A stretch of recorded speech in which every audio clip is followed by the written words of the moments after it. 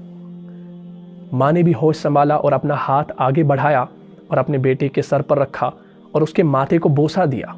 اس کے بعد وہ کہنے لگی، بیٹا تم آ گئے، میں تمہارے آنے پر خوش ہوں، میں نے تمہیں معاف کر دیا ہے۔ یہ کہنے کے بعد جو ہے ماں نے کلمہ پڑھا اور فوت ہو گئی۔ اس نوجوان نے جو ہے خود اپنے ہاتھوں سے ماں کو جو ہے ماں کے کفن دفن کا انتظام کیا اور پھر سعودی عرب چلا گیا۔ اگلے سال اس نے پھر حج کیا۔ اب حج کرنے کے بعد اس کے دوسرے تیسرے دن بعد جو ہے اس نے پھر خواب میں دیکھا، کسی کہنے والے نے کہا، ہم نے تیرے اس سال کے حج کو بھی قبول کر لیا ہے اور گزشتہ 13 حج تو نے جو کیے ہیں وہ بھی قبول کر لیے ہیں۔ اللہ اکبر۔